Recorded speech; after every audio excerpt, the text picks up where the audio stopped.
Ok, salut les amis et bienvenue dans cette toute dernière vidéo de remix de l'actu pour cette saison. Alors on va faire un petit tour de l'actualité en 7 minutes et tout ça fait avec énormément d'amour. Allez, c'est parti. Oh, avance! Ah, salut mes petits poulets. Je comprends pas, j'ai mis de l'eau, ça devrait glisser, ça devrait avancer, mais ça n'avance pas. Va falloir qu'on m'explique le principe des caisses à savon, hein, parce que moi je bloque.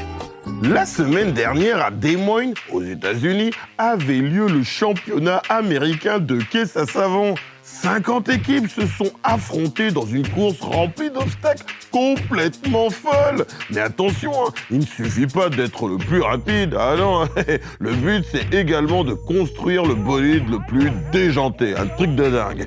Jeune Padassos, aspirant pouletologue, bienvenue à la cérémonie honorifique de remise des diplômes de la pouletologie. Ah, bravo.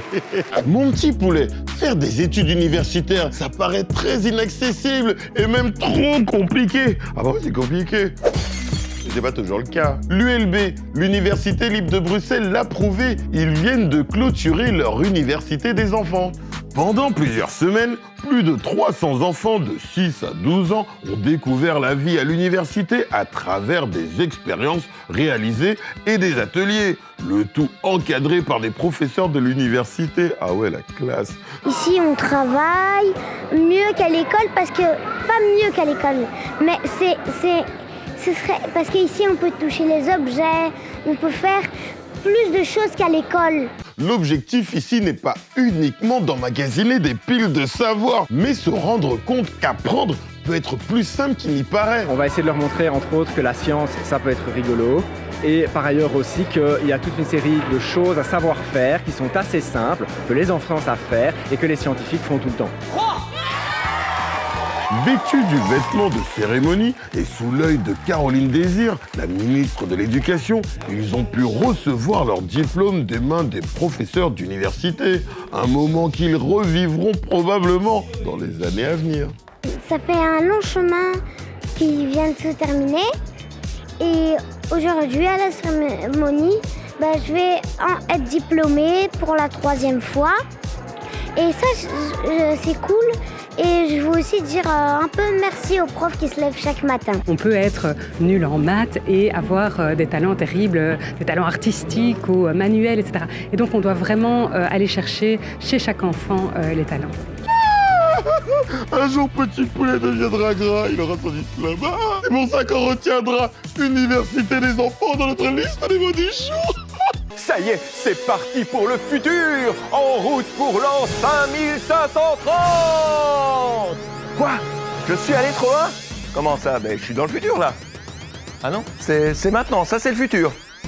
Ok, c'est pas très différent quand même. Et oui, on n'est pas vraiment dans le futur, on est plutôt en Bolivie où les Aymaras fêtent le Nouvel An. Et selon le calendrier de ce peuple local, il s'agit de l'an 5530. Vêtus de leur poncho traditionnel multicolore, les Aymaras tendent leur paume de main vers le soleil. En Amérique du Sud, notre étoile se situe au centre de certaines croyances. Oh mais Prezi, mais non, sois pas triste. Quoi? Vous avez fini toute la nourriture et vous m'en avez même pas gardé? Mais oui, mais t'es au Cameroun. Parce que je suis au Cameroun et que... Ah! C'est normal! Ah bah mes petits poulets, vous savez quoi? Je voudrais bien me retrouver ne serait-ce qu'une minute en Belgique, juste histoire de pouvoir manger des boules frites. Oh, le poulet aquatique, ça me manque. Oh là là, j'ai un double appel. Allô, Prési? Ah, allô Carole? Ouais, comment ça va? Ça marche, cool. T'as qu'à passer au pavillon belge. Tu m'invites au pavillon belge? Oh! Et est-ce que je vais m'y sentir comme en Belgique? Viens, je t'attends, viens, allez. Ça va, j'arrive. Mes petits poulets, c'est quoi un pavillon? Quelqu'un peut m'expliquer? On va chercher, hein.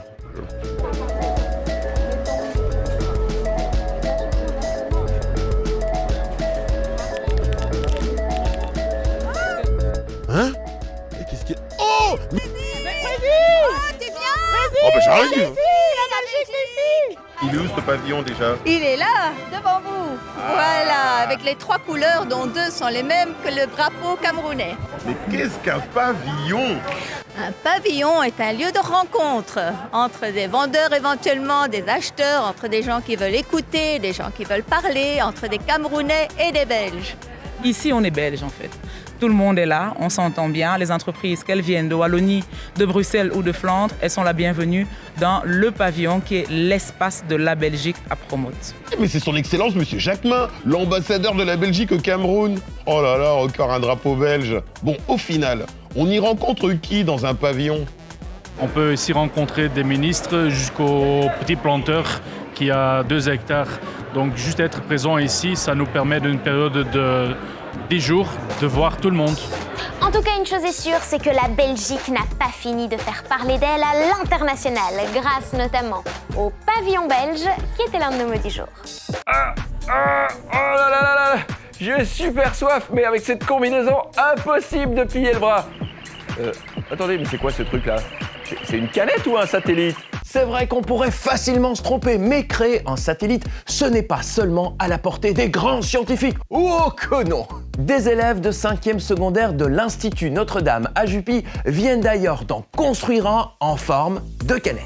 Et pour le concevoir, ils n'ont donc pas eu besoin d'utiliser des matériaux à la pointe de la technologie. L'engin spatial a été spécialement conçu pour être contenu dans une canette en forme de cylindre, un objet designé en 3D par les élèves. On a regardé des vidéos sur internet pour savoir un peu comment faire les différentes techniques et tout ça pour utiliser le logiciel qu'on a choisi. C'était quand même compliqué. Surtout au début parce qu'on n'avait pas trop l'habitude d'utiliser ce logiciel. L'objectif de la démarche est scientifique et les élèves doivent remplir 2 missions.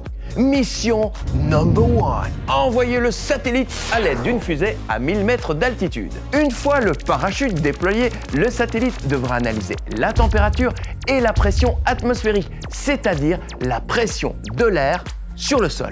Mission number 2. Détecter la présence de particules venues de l'espace. Et pour remplir cette mission, il faut fabriquer des capteurs. Et pour les concevoir, les élèves ont suivi les principes du corps humain. On pourrait comparer ça au corps humain. Donc ici, l'extérieur a été imprimé en 3D, c'est un peu comme l'ossature et la peau du corps humain, dans lequel on va placer donc une batterie qui va alimenter le corps. Ça va être l'énergie du corps humain. Et du coup, on a les petits organes ici. Donc les capteurs de température, de pression, les émetteurs de radio, c'est comme les poumons, comme le cœur, comme tous les organes qu'on peut trouver dans le corps humain.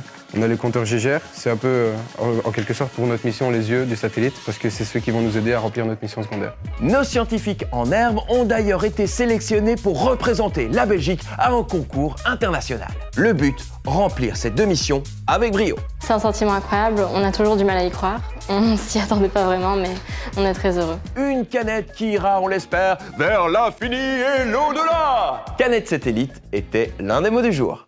Oh oh oh, Moussaillon, mais que vois-je au loin du rivage là-bas? Est-ce un mirage ou la réalité? Attends, je zoome. Oh! Mais c'est la réalité, c'est les vacances, oh là là, c'est magnifique. Ah bah mes petits poulets, on peut enfin dire que le CEB et les évaluations sont maintenant loin derrière nous. On va enfin pouvoir prendre un peu de bon temps.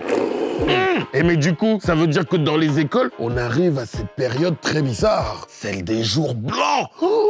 Bah ouais, mon petit poulet, les jours blancs, ces jours où il y a plus cours, mais où on doit quand même aller à l'école parce que l'année n'est pas encore finie. Alors on y va pour lire, pour jouer ou pour faire des excursions. Oh, ce moment est magnifique. D'ailleurs, on est allé poser la question à notre classe de Saint-Ambroise à Liège. Je suis sûr qu'aussi, il la trouve magnifique, cette période.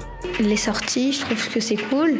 C'est une très bonne récompense parce qu'on a travaillé pour les examens. Et je trouve ça assez fun parce qu'on peut passer du temps avec nos amis avant la fin de l'école. J'ai pas l'habitude d'aller avec mes amis dans un parc comme Walibi ou Plopsaco.